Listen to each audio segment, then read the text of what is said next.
7.6% of the gross domestic product. Now, that didn't take into account all of these additional kinds of actual military costs I mentioned earlier in the program that are not categorized as military spending, but actually are. So we could magnify that amount considerably if we took those left out factors into account. Now, this means that the military is a big deal economically. It's not as big now, of course, as it was during World War II, but it's still substantial, and the people who occupy leading positions in it, whether it's in industry or in the Defense Department or the administration, make powerful decisions that shape important parts of our economic life. In particular, they've had a very disproportionate role in sponsoring and financing research and development. For a long time, most of the R&D in this country was connected with the military and funded by the military, and there's still a great deal of that kind of research and development going on today.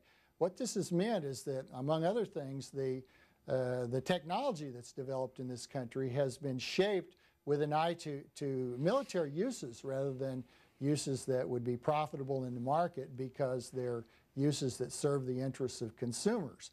Sometimes there are spillovers. Things that are developed for military purposes can also be turned to valuable civilian uses, but that kind of spillover has been greatly exaggerated. And in general, if you set out to create a better weapon, that's what you're going to create, not something that's very valuable for civilian purposes.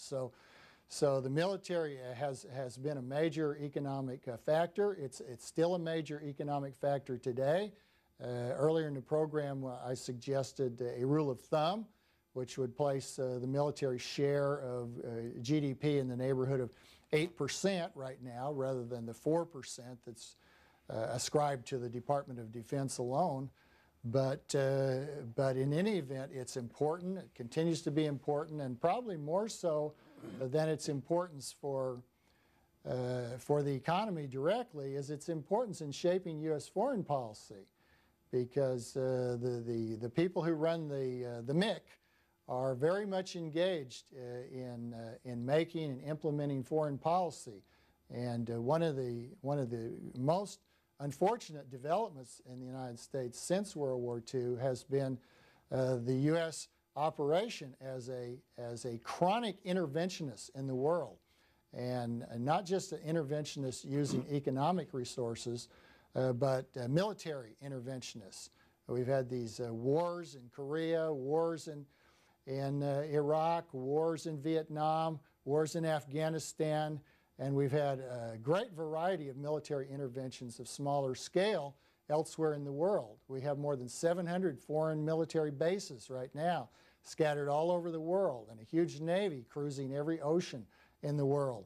So the United States is almost omnipresent militarily in the world, and this has been not just economically but politically an extremely unfortunate development, because the operation of this de facto empire has changed the nature of American government.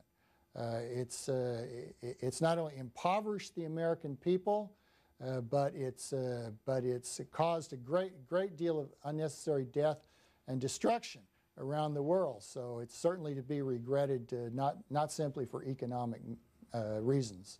And if you would like to read more about what Dr. Higgs says about the military-industrial congressional complex, Depression, War, and Cold War, he writes rather extensively about it in there. To go to that caller's first point in Against Leviathan, you write, societal distribution of income is morally neutral. Everything hinges on why the distribution changes. Yes, I certainly believe that. There's been a lot of study and a lot of policy discussion based on what people take the distribution of income to be. And I've made a number of points about that over the years. One is that we don't really know what the distribution is. We have these data the government collects, and they tell us something, but they're highly imperfect.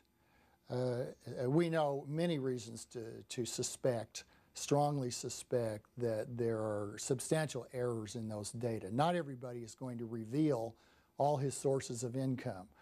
Some of it is criminal in its origin, for example. Some of it people simply don't want to let out because they're afraid of the tax collector and so forth. Some people just think it's nobody else's business how much income they have. So there are many sources of error in the data used to represent the distribution of income. But even if the data were perfect, we have so many reasons to conclude that that some people have a lot more income than others for altogether legitimate reasons, as I was saying earlier. They work more, they get more education, they get more training, they move to places that have more opportunity. They take all kinds of actions to invest in what economists call their human capital. And the payoff to that investment comes in the form of reaping a higher stream of income as a result. So the fact that people vary in their income earning capability is the most natural thing in the world. The grotesque thing would be if we all had the same income. And it would not only be grotesque, but it would be horrible, because the only way we could ever bring about that situation would be by the exercise of absolutely diabolical government force. This would verge on the sort of actions taken by the Pol Pot regime in Cambodia, where they tried to take everybody who had an education and herd him out to be a rice farmer alongside people who had no education. This was their notion of equality. And yes, if you exert enough force, you can bring about equality, but you also create hell on earth in the process. Now, I'm not suggesting that every measure taken to equalize income distribution reeks of Pol Pot type decisions. That's certainly not the case. But at the same time, if we punish people for earning more, we have to realize that that's going to have repercussions. It's going to reduce the incentive for people to do productive things. And to some extent, we do punish people for earning more through the tax system. And we also reward people for earning less, which creates the other incentive. It creates an incentive for people to get themselves into a position where they won't have much income, but can expect to rely on the government to give them some form of assistance. Now, whenever one discusses this, the kind of comment that comes forth tends to be, well, but we have these people who rely on government to keep their heads above water. And certainly we do. We have millions of people in that position. But it does not mean that without government measures to assist them, no one would assist them. If we say that, we're making a terrible statement about what kind of human beings we are. We're saying we would not personally help out our neighbor in trouble. Well, if that's the kind of people we are, and some of us get elected to government, are we going to be any better there when we're not only bad people, but bad people with government power in addition? I think that only compounds the problem. A lot of the government measures that are taken to supposedly help poor people are frauds.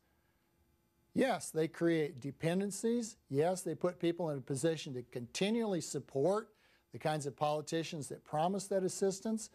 But these have been terrible for people in many ways. They've actually changed people's character for the worst. When people were more self-reliant in this country, which they were historically, they were, in that way, better people. They helped one another. Nowadays, everybody waits for the government to do it. This is not a good way for human beings to make themselves better people. Los Angeles, you're on with Robert Higgs. My question is the Great Depression, its causes, and more importantly, the reason it ended.